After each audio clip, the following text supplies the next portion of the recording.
Welcome back. You are listening to Nate the Hate on YouTube, iTunes, Spotify, and Google Podcasts. Be sure to like the video and subscribe to the channel if you have not already. And with that, I'd like to welcome in my co-host, Modern Vintage Gamer. Hello, Nate. It's great to be here on a fine holiday weekend over in the US. Hope you're doing well and hope you have a good Memorial Day holiday. Yes, a nice long weekend that people can enjoy. It is the beginning or the unofficial beginning of summer for many people. And when this episode airs, everyone will have enjoyed their long weekend, and we're going to kickstart your return to the work week with another quality episode of Nate the Hate. And if you would like to support our channel, we have a Streamlabs link in our description below. Donate any dollar amount, ask a question. We will answer it at the end of the episode. Donate $100 or more, and we will dedicate the episode to you.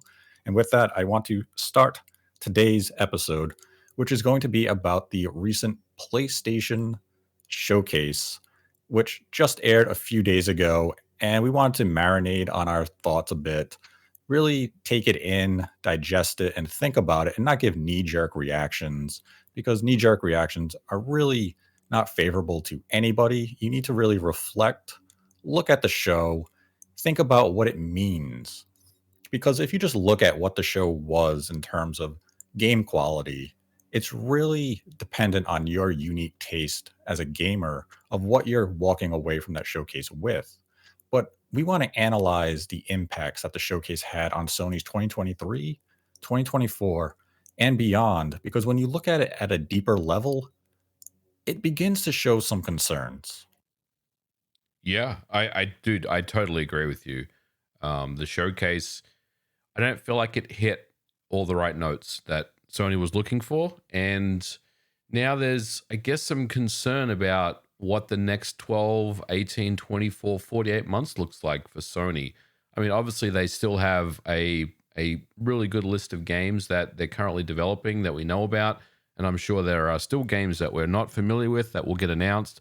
But you can't help but wonder, what does the outlook look like now for Sony, going forward? It kind of felt like they had this down on lock and everything was kind of smooth sailing. But as is the nature of video games in 2023, nothing is confirmed. There's no such thing as smooth sailing anymore, I think.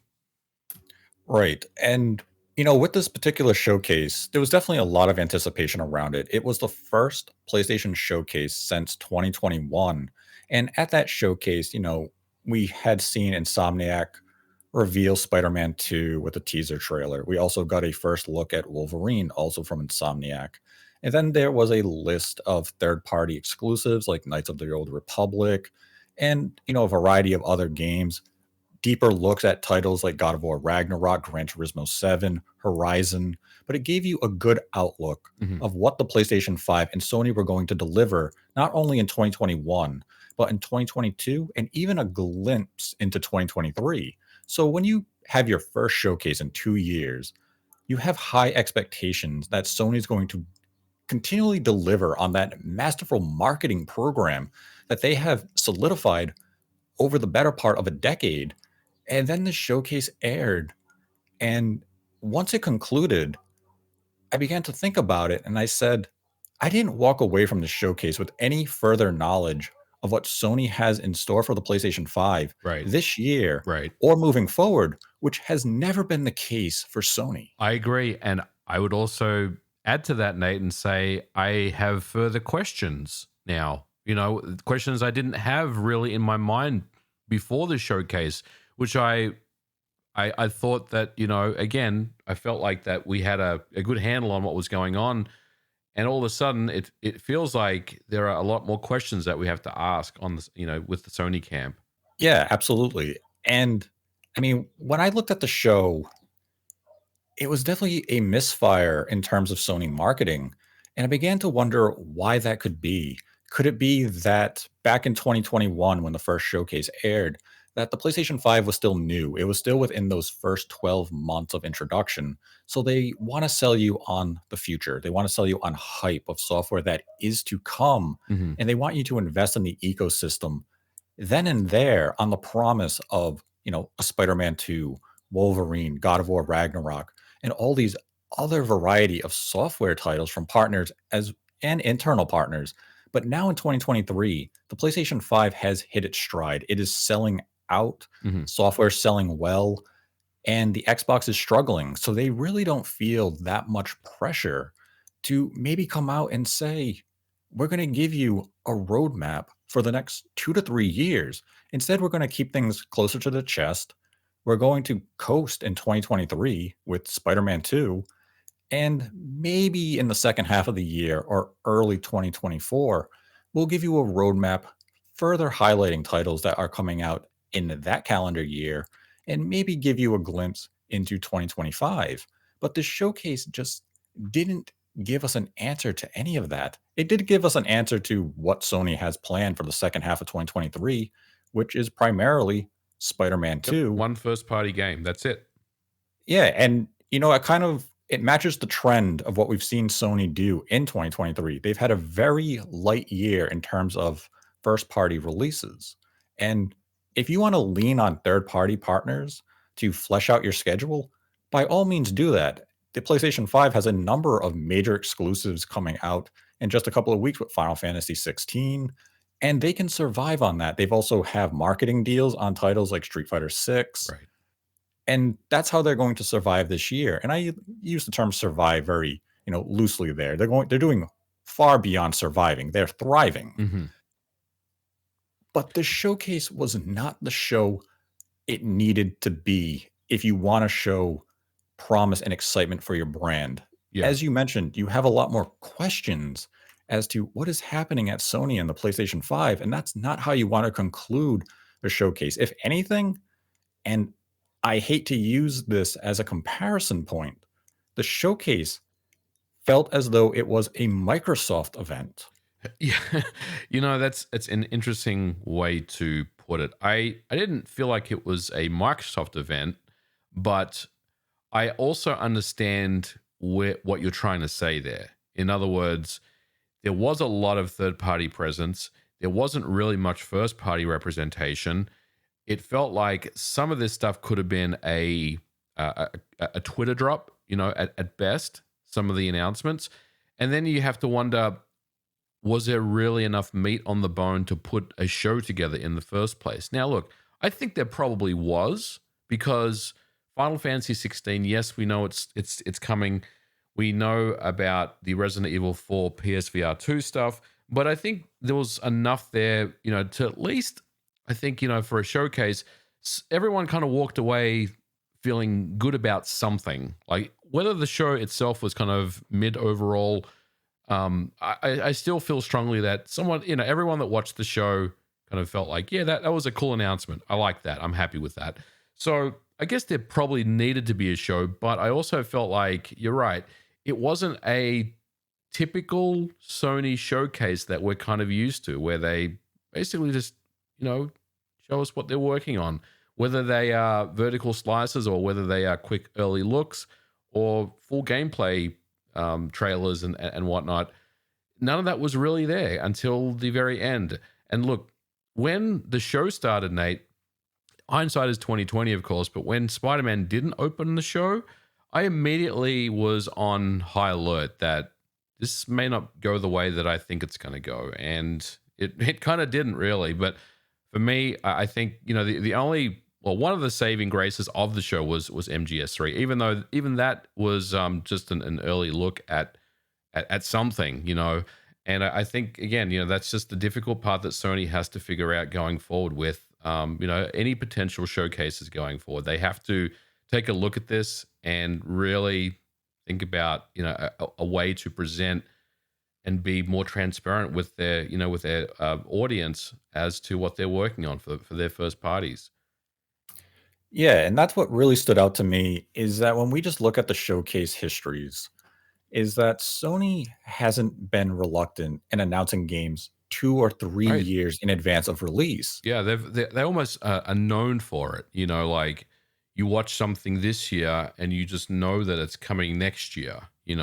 And they've had, they get a little bit of criticism for that, but that seemed to had not have occurred this time around, insofar as their first parties were non-existent. sure, there was still a lot of announcements for 2024, but that was mostly the third party stuff. So I just felt like, yeah, it really just did not hit the mark for me at all. And again, more questions here than anything. Yeah, and I mean, when we look at the showcase of 2021 and they announced Spider-Man and Wolverine, we knew from that moment in 2 years we'll have Spider-Man 2 in 2023. Wolverine will be 2024 or 2025. Right. And no one had a problem with that. You gave us CGI teaser trailers, which, they didn't really give us any details about the game, but Spider-Man at this point is an established IP for you. You've released 2 games in the franchise from Insomniac, Hmm. so going into Spider-Man 2 the general gist of what you're going to get. Wolverine, we really don't know what we're getting in terms of game design, but it was enough to whet our appetite of we're familiar with Insomniac's game design. Hmm. Now you have a more adult, core oriented character with Logan. And since that reveal, people have speculated over what direction is the game going to take. Yeah. And we'll see Wolverine next year, more than likely, as it gets closer to release, because that fits what Sony has done with their marketing, is that you get kind of a blowout the year of release for the game. And we've seen this now time and time again. They did the same thing with Horizon, Hmm. God of War, Spider-Man 2. That is a fine cycle. Yeah. What stood out to me with this showcase is that Sony announced 2 new games. Both games had CGI teaser trailers, Right. and they really didn't showcase or highlight exactly what these games were beyond they appear to be games as a service. Yeah. One of the games is coming out in 2024, but you couldn't give us even a glimmer of what the gameplay direction is going to be until after the showcase airs. You see some tweets of, oh, this is a PvP style extraction, or whatever the genre may be. Why not just give us a quick 20-second vertical slice or whatever of what the gameplay direction is going to be for this project? If Square Enix can show us foam stars and show us shooting bubbles everywhere and champagne, you can do this for what your next big first party release is going to be for 2024. Right. You gave us the year. You couldn't give us gameplay. How can I be excited for those games coming from Sony when I know nothing about them? And they're new IPs, which means if you give us a CGI trailer, I don't know what to expect. I'm not familiar with this franchise. We've never played it before. We have no details about it. Highlight the strengths of the game in the initial trailer to give people something to cling to for excitement. Because this is now a few days removed from the showcase, Hmm. and I can barely remember the names of the 2 games Sony announced. Free space or something. I can't remember either. Honestly, I went back and watched the show 2 days ago after I kind of digested it on the day and everything. And look, I agree with you. It just did not hit the mark. And the other thing that I wanted to pivot on real quick, Nate, is Spider-Man itself. Now, in the last episode, we can't. Well, I predicted that it was going to come out a little bit later on in the year. I think I said November early on, and you felt like it was September. And September seemed like it was the day, it was the month for the game to come out to kind of go head to head with Starfield for whatever that's worth. I mean, they're completely different games, and I think there's going to be some overlap there, but there's obviously going to be different people playing either game. But they did not commit to a date for Spider-Man. Now, my question to you is, I have my own thoughts about this as a developer. Not committing to a date means you're not quite ready to let the higher ups know when you think this game's going to come out. You're pretty close. You're feeling confident that you're going to hit that date, but you just want to make sure that you don't put yourself into a situation where it's a it's a Cyberpunk situation. Not that Naughty Dog, not that Insomniac would ever let that happen, of course, because they're a great studio. But going back to my original question, what do you think the absence of a date for Spider-Man 2 meant? Do you think it's any cause for concern, or do you think it's just them, trying to get their ducks in a row with the holiday schedule? I think it's them getting their ducks in a row for the holiday schedule. As we've seen Sony do time and time again is that they have dated a holiday game, like be it Horizon, God of War, and then be faced with a delay. Hmm. You don't want to repeat that if you can avoid it. So by just giving it a general autumn 2023, fall 2023 release, you allow yourself to have some time. Now there is the very real possibility that it has slipped out of, September and maybe has fallen Sure. into October or even November.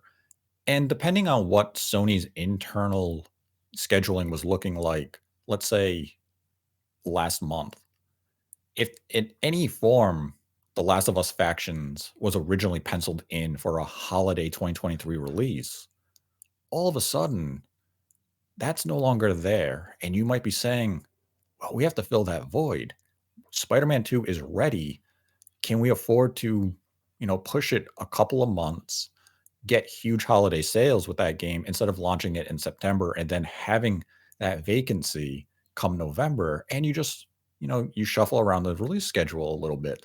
I could see that playing a role here that Sony did have a game originally penciled in for the holiday that is no longer there Hmm. and they're just adjusting things accordingly to maximize sales potential. Okay. So you don't think, in your opinion, of course we don't know, but you don't think that the game is under any type of situation where it could be delayed because the studio isn't quite ready to commit to a date yet? You think it's more of a they're just shuffling things around? I mean, it definitely could be a factor because last year I can look at God of War Ragnarok, which at one point was slated for September, Right. And it and then it slid. yeah, and quite not considerably, but it slid a little bit, significantly enough for people to be a little ask questions about, well, what's going on here? Right. I mean, I remember last year, especially on social media, where people were saying, "Is God of War Ragnarok even going to make this year?" And the Right. developer said it's going to come out in 2022. It came out a couple of months later than originally intended. It didn't have any detrimental effect to the PlayStation 5, PS4, or Sony sales. It was just they wanted a little extra polish. Something came up that they had to address. Now, when I look at Insomniac, I mean, Insomniac has released games like Clockwork. I Hmm. don't think they've ever have experienced a significant delay. They've also been the most prolific publisher or developer for the PlayStation 5 up to this point. They Yeah. had 2 games at the PlayStation 5 launch with Miles Morales and Spider-Man Remastered. They had a Ratchet& and Clank 6 months after that, and now they're going to put out Spider-Man 2, all within not even 3 years, less than 3 years. They have put out a variety of games. No other developer has matched this output. Yeah. So I think a delay, if it happens and it doesn't release in September, which we still don't have any clear indication that it won't, but the lack of a release date is definitely suspect and it has to begin that conversation of is it not making September anymore? If it is, why not give it a release date? What Right. are you waiting for? And, if it is October or November, it's not a significant delay if we even want to call it a delay because it was never officially dated. Yeah. But I mean, the game's gonna come in at a high quality, state. Of course. I mean, when it does ship, whatever comes out on day one is going to be a quality product. I'm definitely not concerned about the game. I think it's going to be phenomenal. I just, I'll be honest, I was a little surprised. I think out of everything in the showcase, for me, the lack of commitment on a date for Spider-Man 2 was probably the biggest surprise to me because I felt like that was a lock. Everyone was telling me that it was a lock, and apparently it's not a lock. So we'll see. We'll see that we'll continue to follow the trajectory of that game. And yeah, look, it's whatever it is the case, Nate. I don't think it's going to be anything significant. If there is a delay, it's not going to be a big deal. And in some ways, it probably allows more time for people to play and enjoy that game, especially in November, where we're talking about Thanksgiving holiday here in the US and various other things going on. So bring it on. I'm looking forward to it.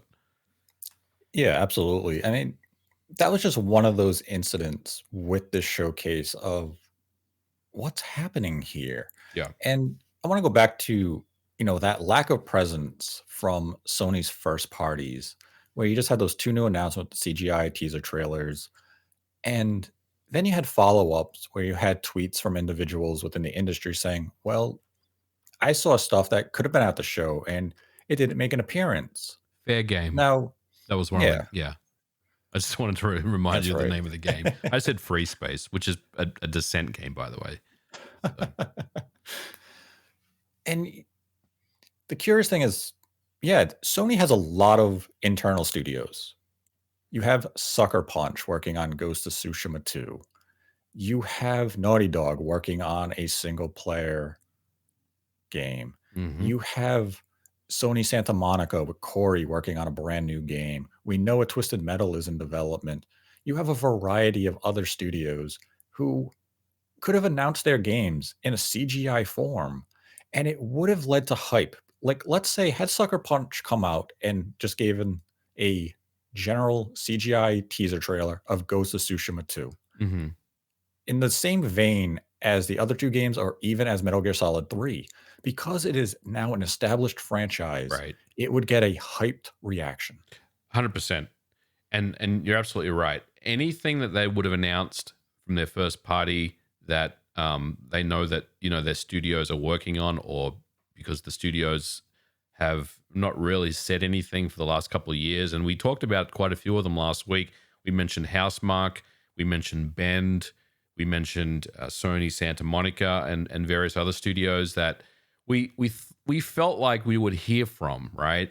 And again, like you said, anything, I feel like anything that they could have shown us, whether that was a vertical slice or just a teaser trailer, would have really, I think, gone a long way to just cement Sony's position going forward. And Mhm. I don't really get the hesitation there. I don't know why that was not shown. And that's the real confusing part for me. Yeah, especially just as CGI trailers, where we've seen games be announced in CG form before game development has actually begun, like the recent Splinter Cell at Ubisoft. They announced the game because they were going to begin hiring to make it. They Right. have nothing done on the game when the announcement was made. It didn't exist beyond just a thought in their mind. So Sony actively has these games in development. And one thing that came to my mind, and I may be off base with this line of thought, is that some of these projects very likely began development in 2019, if not 2020. And what happened in that time frame? The industry was screeching to a halt Hmm. when COVID hit. And a lot of people think COVID impacts on the industry are behind us because some games were delayed a year or so, and those games have since released. But if your game was just starting production in 2020, you lost majority of that year, depending on how quickly you were able to transition to work from home, Yeah. that your game that maybe at the time internally was penciled in for 2024 or 2025 is now 2026, 2027. And Right. we just have a showcase in 2023 that where again, Sony's typical marketing roadmap is 2 to 3 years in advance. We announce the game, it releases 2, 3 years later. Yeah. Well, all of a sudden, we just have a showcase that only had 2 new announcements.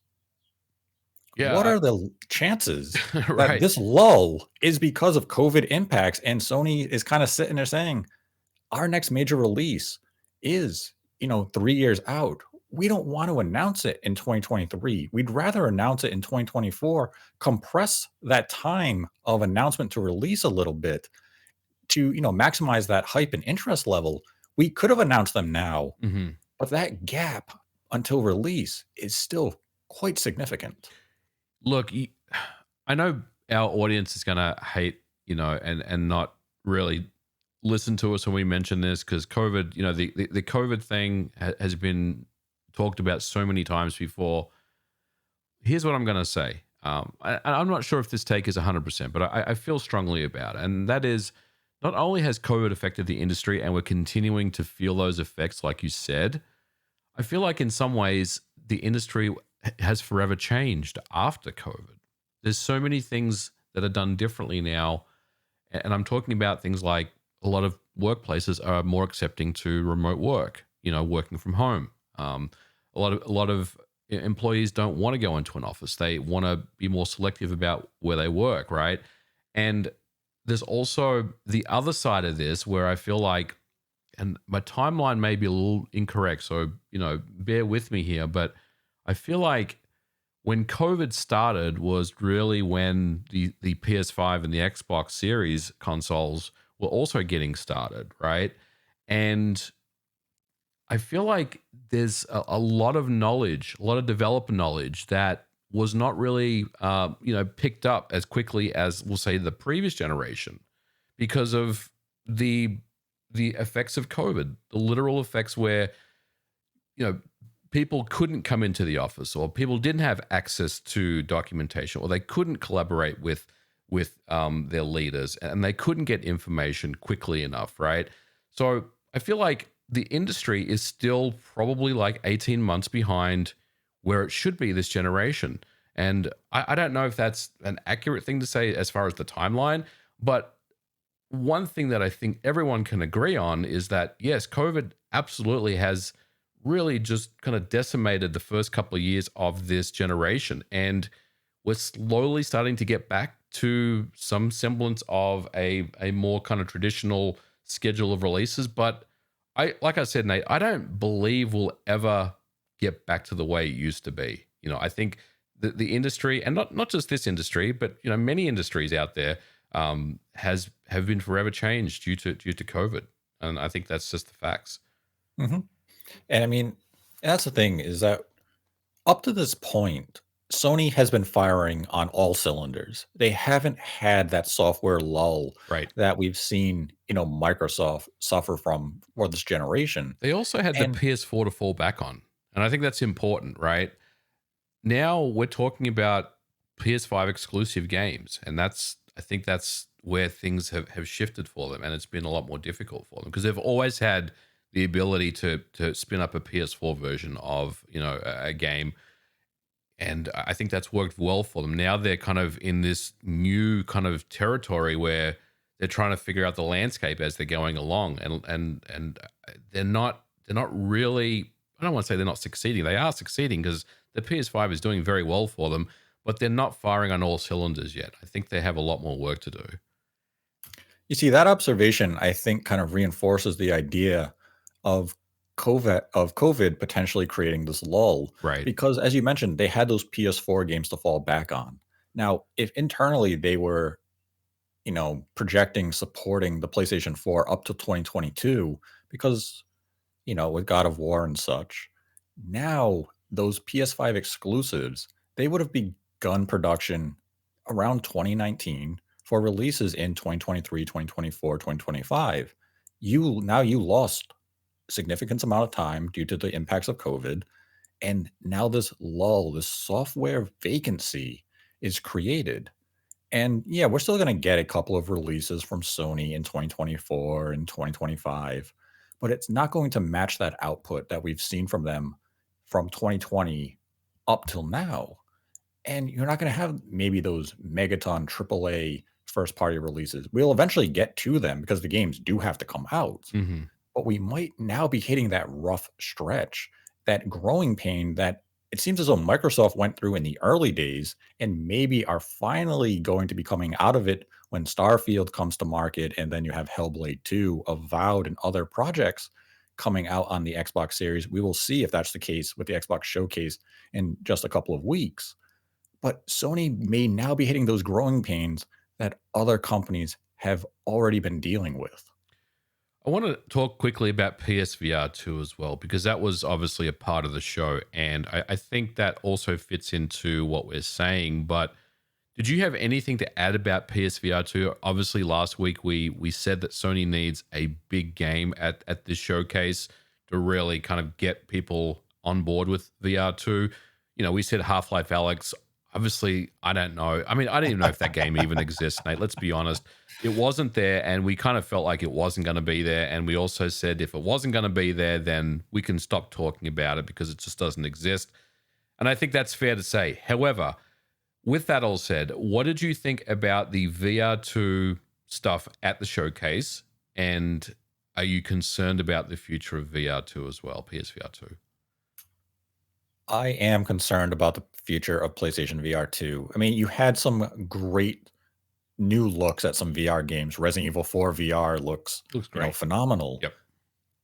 And then you had Beat Saber was shadow dropped on PSVR 2 following the showcase. Very, very cool announcement. But here's the thing: Beat Saber is like Doom. It's you can play it everywhere. You know what I mean?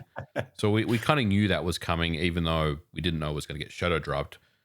Well, I'm talking about a meaty virtual reality experience that really is a good reason to buy a PSVR 2 over the competition. No, they didn't deliver on that front. And just like Sony's lack of presence in the main showcase for PlayStation 5, Sony didn't announce a first party PSVR 2 game at the showcase. And I think that's concerning. That Jim was Ryan very and Sony surprising. can come, yeah, they can come out as frequently as they wish and say, PSVR 2 is important to us. We are committed to this platform. You couldn't even give us a CGI trailer Didn't they say of that about a the PSVR Vita, 2 game. and then they killed it Yes. like a year later? Yeah, they did it for PSVR 1 as well. They continually say we're going to support this platform Mm-hmm. until all of a sudden their support comes down to just, one or two games a year, and those games aren't AAA status. And if you want to rely on third parties to come forward with quality VR games, I understand. But VR is in a perpetual state of, if you want me to buy a PlayStation VR 2, you need to commit resources to making games for that platform.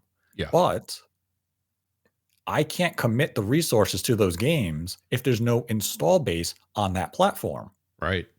The only way I can get the install base on the platform is by committing resources to the games made for the platform. So you are stuck in a vicious cycle of, I need to invest in this, but I won't invest in it unless the consumer invests in it. But the Mm-hmm. consumer's not investing because I'm not investing. I mean, it's true. It's absolutely true. You can't take. There's no wiggle room for this. You either have to execute and it has to be a hit.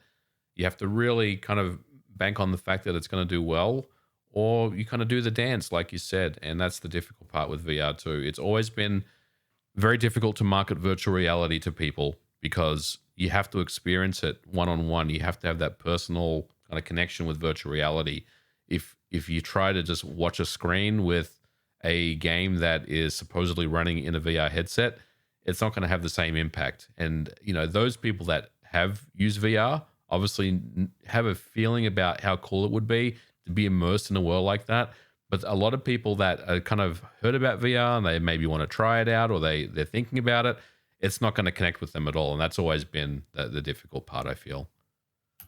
And that's where I think, had Team Asobi showed up with a new Astrobot, Mm-hmm. and that was VR, equipped, Yep. that would have gone a long way of convincing people that, hey, Sony is committed to this platform.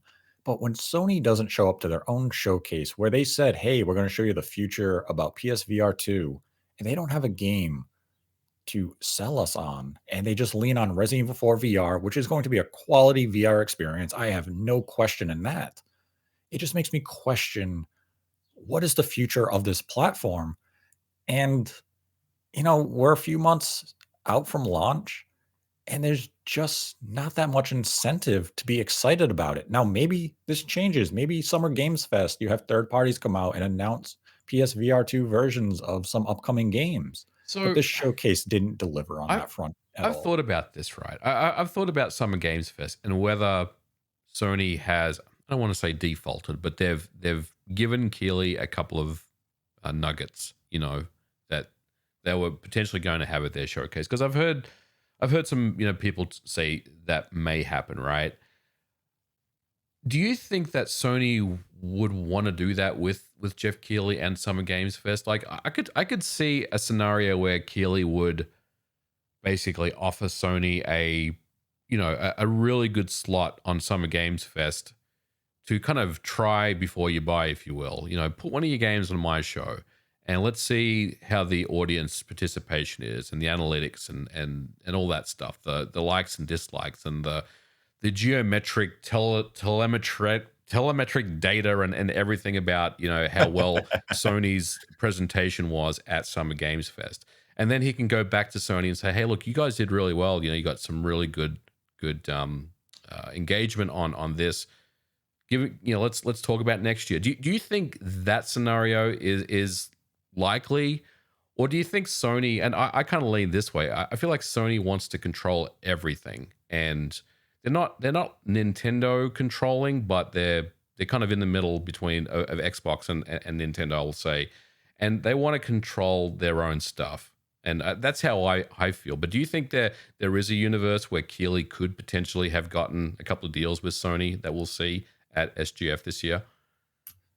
Yes, but I think it'd be on a smaller scale, like a PC port of Right. a current PS5 game. Like So like if a Returnal on PC. I think that was last year at yeah, the and Game that's Awards. Yeah. yeah, something like that. So if Demon Souls is to come to PC, I think that would be at Summer Games Fest. And like last year, Sony was at Summer Games Fest with The Last of Us Factions, The Last of Us Part One. But you have to keep in mind, Sony didn't have a showcase last year. They only had a state of play, Right. which is third party focused. So with the showcase, I don't see why Sony would opt to have any marketing deal in terms of PS5 games to be at Summer Games Fest. That just seems like a marketing mistake. That if you're going to have your own showcase where you're going to highlight your own software, to then pivot and give it to Jeff Keighley. Now, PC ports and those types of things, I could see them going with because you want to keep that focus on the PS5, Right. PSVR 2, and you want people to get excited about your platform. Summer Games Fest has more of that mass appeal where you're not necessarily appealing to the same audience who watches a PlayStation showcase.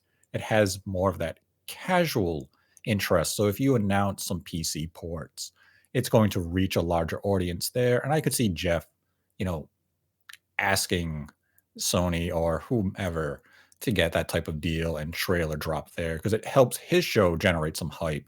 And it's easier for them to kind of you know, Yeah. shrug off some of those lesser announcements and still having at a meaningful stage with the size that Summer Games Fest has become. Yeah. Well said. And I look forward to that. I think, yeah, maybe there'll be a surprise or two at SGF this year. We'll just have to wait a couple more weeks. I want to go into some just general reactions and thoughts to the showcase itself, not the impacts and everything, Yeah. because there's been a lot of reactionary Hmm. commentary out there about the showcase of how it was the worst showcase Sony has put on and, all those types of takes. And I'm of two minds when it comes to the showcase. Whereas if I view it as a Sony showcase and a time to see Sony's first party efforts, and then of the second mind, it's just a gaming presentation. When I think about it in the first sense, it was weak. Yes. Sony didn't show up with their own games. They just gave us a couple CGI trailers. And on that front, it was a very weak showing from Sony. But on the second point, if I just viewed it as a gaming event, there were a lot of really cool announcements here, be it Metal Gear Solid 3, Hmm. Resident Evil 4 VR first look, Assassin's Creed. the I like that. Assassin's Creed Mirage, Yep. the first look at the spiritual successor to Journey, a Yeah. lot of really neat announcements. It just underwhelmed with the PlayStation Showcase branding. If it were a state of play and you just removed those 3 Sony announcements, Yep. Would have been a great one. it would have been a Yeah. fantastic state of play. People have been like, "Wow, a new, the return of Marathon, such an Yeah. odd resurrection from Bungie's origin days." And, all those indie announcements that they had, it would have been a fantastic state of play. It's just a very disappointing showcase because Sony forgot to show up to their own show. Right. Yeah. Look, I agree with you. I think as a show itself, like I said at the earlier, there was something there. I feel like for everyone to kind of walk away and say that was cool. I like that. I had some really good I had some really good excitement from some announcements. I liked MGS3, even though we didn't see anything. Let's be honest of MGS3 Delta. I mean, that's probably not. We're not going to see that game for a while. I liked Assassin's Creed. I'm a fan of Assassin's Creed, so I was just very, very happy to see that it looks like it's going back to its roots. So that was good. And I like Spider-Man too. I think those 3 announcements for me were good enough for me to say, look, that was a good show. If this was a state of play, it probably would have been their best, or at least that in the top 2 or 3 best state of plays, because it had a lot of meat on the bone in that regard. And the really good thing Sony does, and they're very clever, is that they make you try to believe that these are exclusive to PlayStation only, even though obviously they don't say that because they're a lot of these games are multi-platform, and Xbox was out there on Twitter, not soon after, tweeting that these games are all coming to Xbox, which is cool. I love that. But, Sony is really good at kind of making you think that these games only are available on PS5, which is what they need to do, right? Especially when you don't have a solid first party to show. So yeah, as a show itself, I thought the show was decent enough, but as a Sony showcase, honestly, you were saying that some people said this was the worst one. I mean, I don't know if it was the worst one because Spider-Man 2, you can't put Spider-Man 2, for 10 minutes at the end of the show and say it was your worst state of play. I don't care if you don't have anything else, but it was definitely one of my least favorites, I'll say. Probably, in the bottom, couple of them, to be honest. It was very disappointing. And I think Spider-Man really kind of saved them from absolute embarrassment, to be honest. I mean, if Spider-Man wasn't at the showcase, look, it was always going to be there, but let's say for whatever reason it got pulled at the last minute. I mean, what are you left with there? I mean, it's almost, embarrassing at that point. But I didn't really think as a Sony first party viewing it was really that good, to be honest with you, Nate. Yeah, and that's where, when we started, I said it had that feeling of a Microsoft showcase Mm-hmm. because we've seen those Microsoft shows where it's just CGI trailer after CGI trailer. And you can go back just a couple of years ago where Microsoft announced Contraband Yep. with a CGI trailer and a logo. We haven't heard or seen the game since. And how am I supposed to be excited about something that had no details? And Exactly. Yeah. that's what the Sony showcase had when it came to Sony announcements. And then, The Last of Us Factions was missing, as we learned later that the game is in a questionable state. It may not even see release. Very surprising, especially again after last year at the Game Awards. There was mention of it there, right?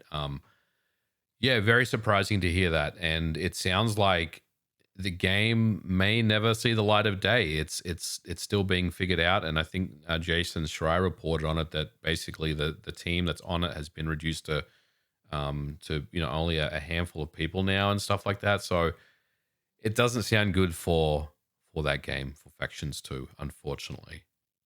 Yeah, and then when you look at the focus of the showcase in terms of Sony output was games as a service.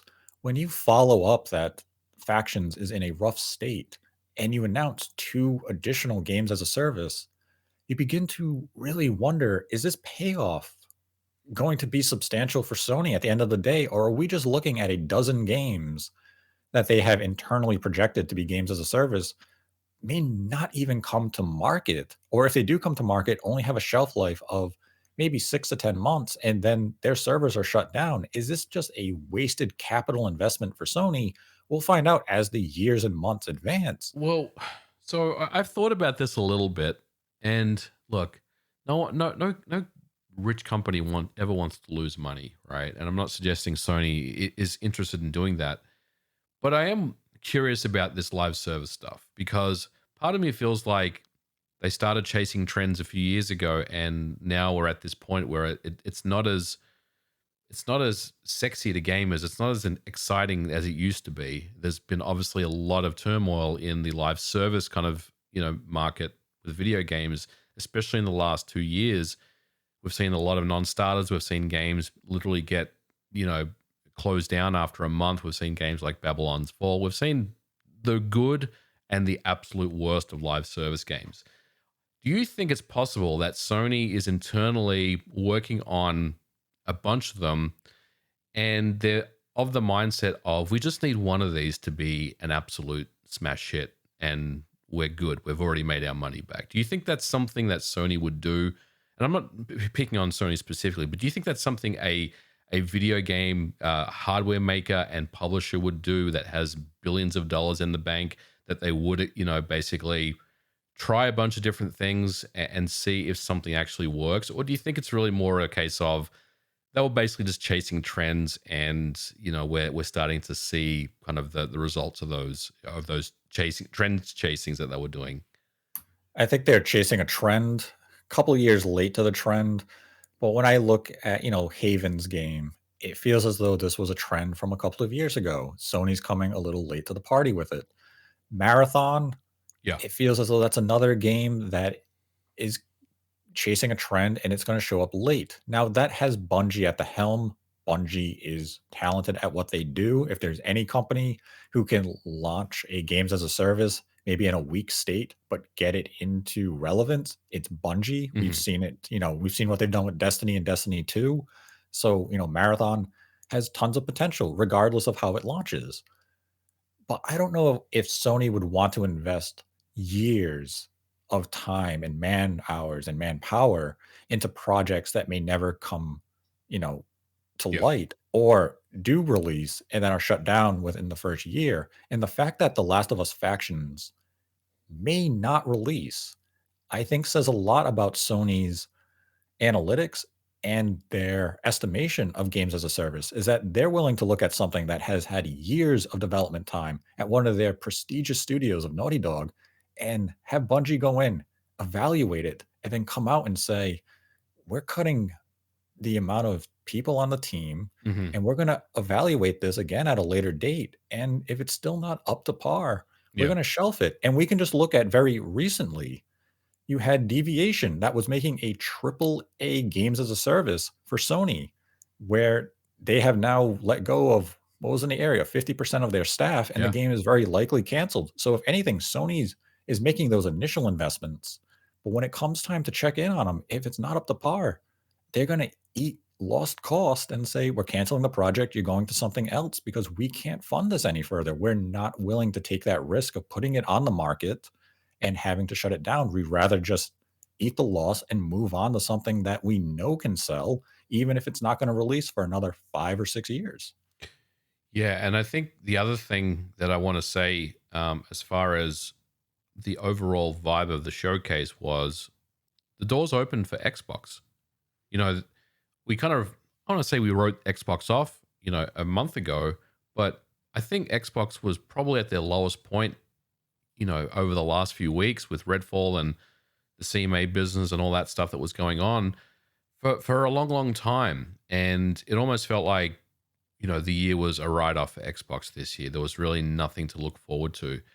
But now all of a sudden, because again, I felt like Sony didn't really fire on all cylinders this time around. Now Xbox has a chance to kind of step in and really put on a fantastic show. And look, we're going to talk about it when the time comes. I don't want to talk about it right now, but what is your feeling about Xbox now? Do you think that they watched this show, had a slight smirk on their face, not a big one, because they've been knocked around quite a bit over the last few weeks. Let's be very clear; they're still hurting from those body blows, right? But do you think that they're a little bit reinvigorated, and now they're like, yeah, let's go. We've got an avenue here to really put on a good showcase for our Xbox fans. In a word, yes. I think this stumble by Sony has opened a window for Microsoft to come in with some hyped announcements and show a promising future for the Xbox in 2023 and 2024. And if they want to give a glimpse into 2025, they can. And if I'm Microsoft, that's I would exactly what I'm looking to do. absolutely, I want to show promise and excitement yeah. for my brand because since 2021, there hasn't been much of a reason to be excited about the Xbox. So this is your chance to capitalize while Sony trips. Get sprinting. Hmm. Get ahead of them if you can. And Microsoft is never going to overtake the No. PlayStation 5 this generation. The PlayStation 5 is going to beat out the Xbox. But Microsoft can still gain some momentum. They can still get interest in their brand. And this is the moment to do that. And Microsoft very well can do it come the Xbox showcase in just a couple of weeks. And we'll get into that when we do our Xbox predictions episode. And if Microsoft can bring even 50% or 75% Hmm. of what I'm thinking may be there, Yeah. it's going to be an incredibly exciting show for those who own an Xbox and maybe those who are now on edge, who are looking to the showcase saying, I think I'm going to buy a PS5.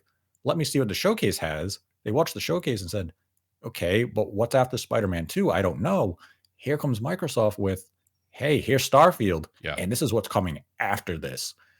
Some promising stuff, but Right. potentially on the horizon. So it's an exciting time if you're Xbox due to Sony just misplaying this opportunity so poorly. I agree. I think, Microsoft needs to not have the next 12 months playbook that they did last year. If they do that this year, I hope they don't. Please tell me they're not going to.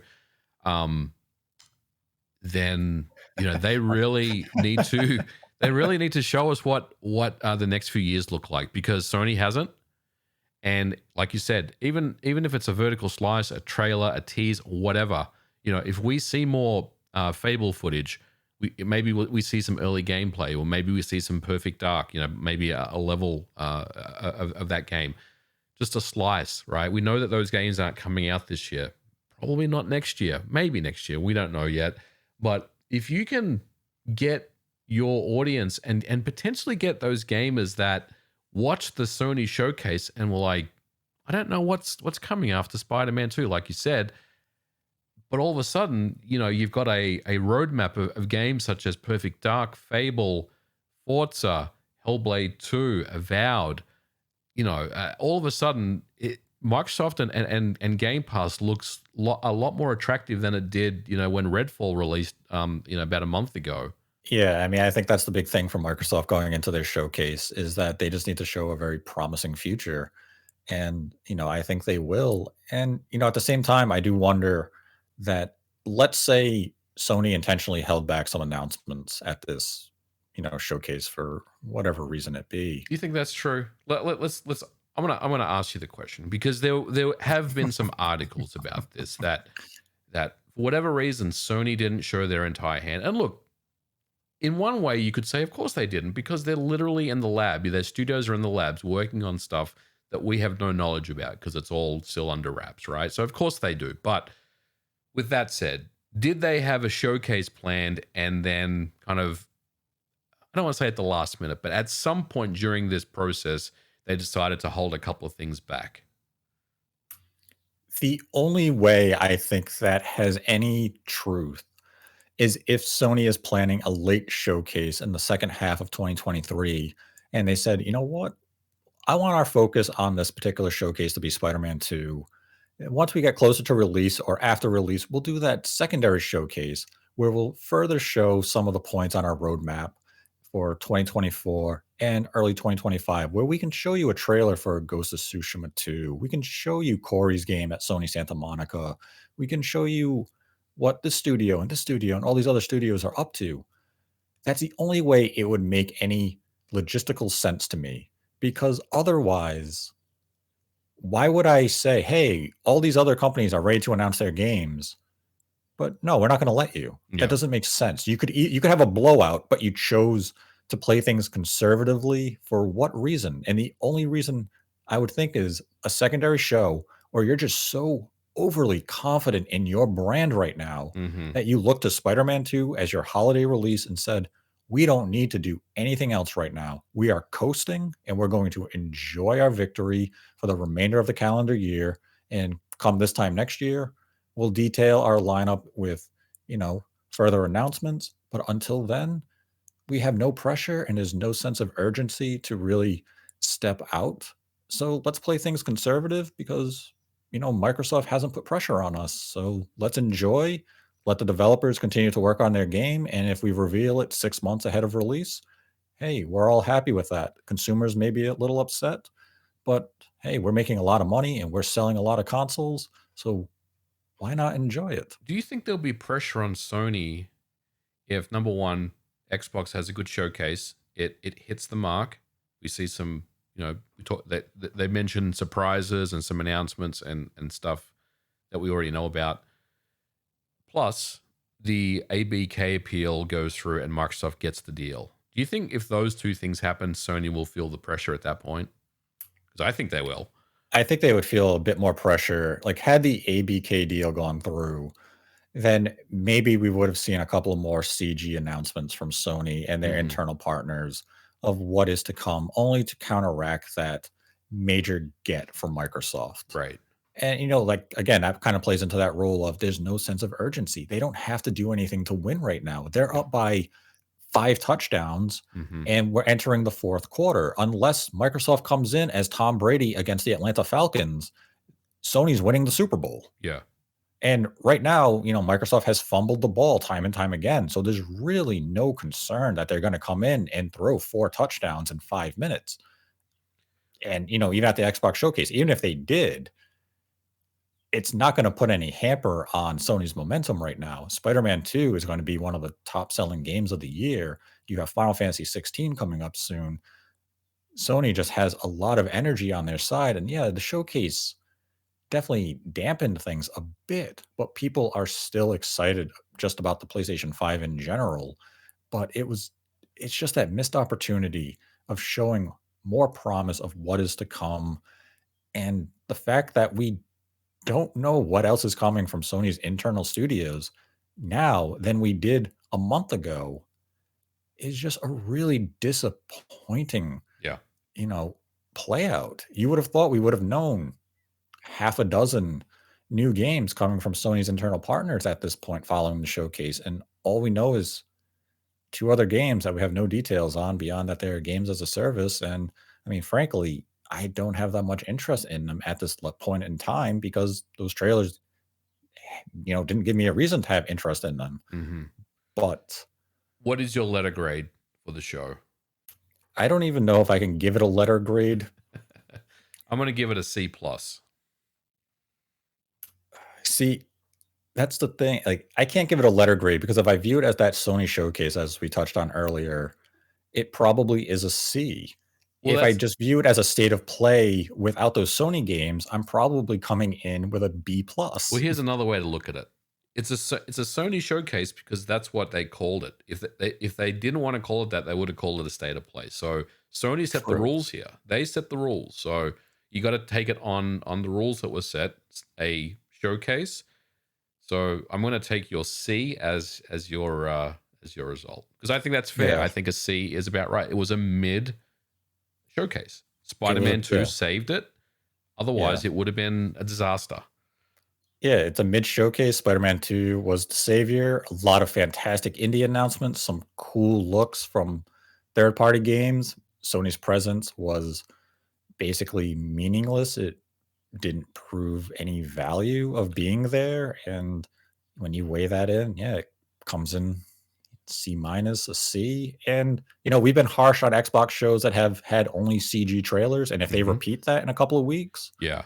we're going to be here again saying, what the hell was that? I hope they haven't finished filming it yet. I hope this is not in the can because I want Xbox to, if they need to make any last minute pivots, go for it.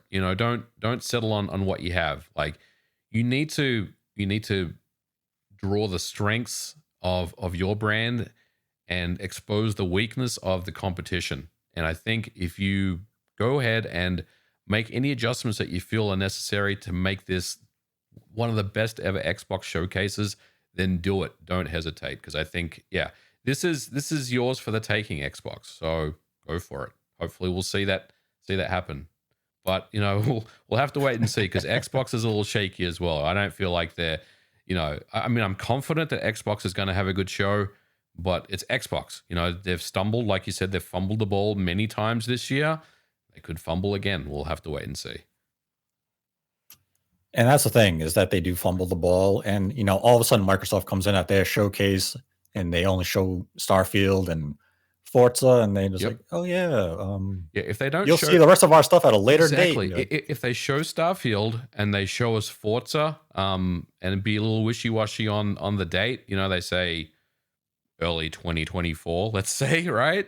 Could happen. And we don't hear about Hellblade, we don't hear about Avowed, we don't hear about Fable or Perfect Dark or Everwild, Indiana Jones, whatever id Software is working on, that stuff. Then we're right back where we started. Honestly, it's nothing has Yep. been gained. It's Microsoft's.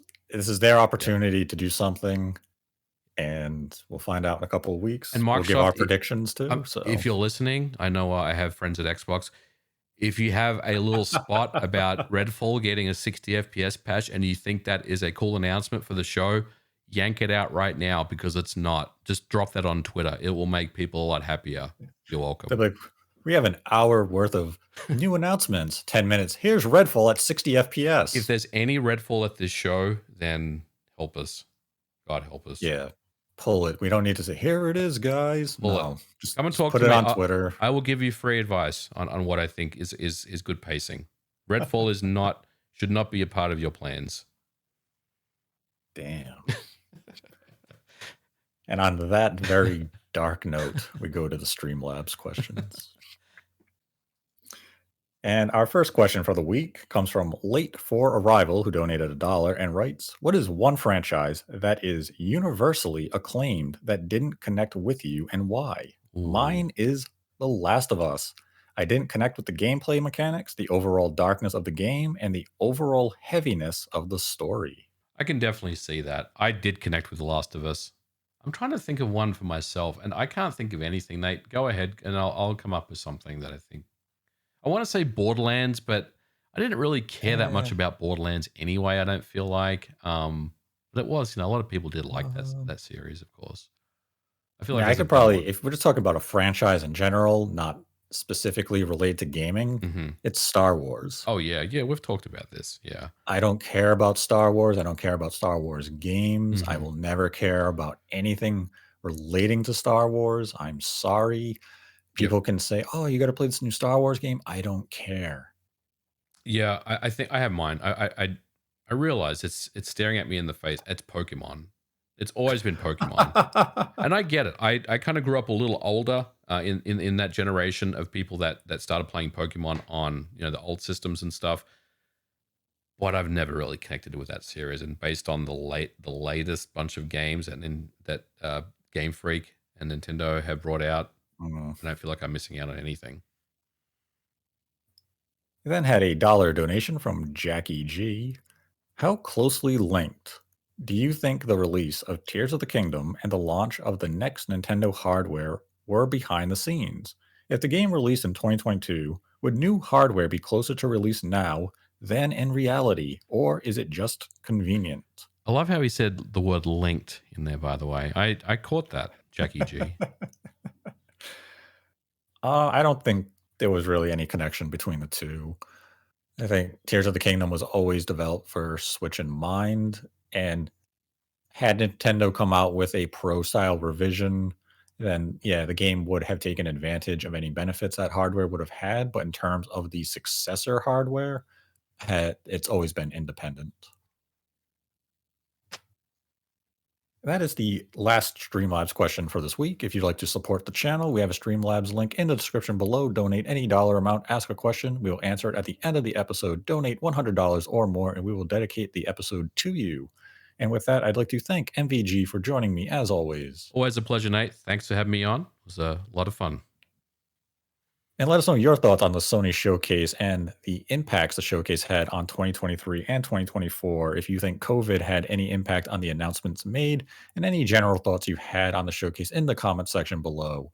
And until next time, continue to embrace the hate.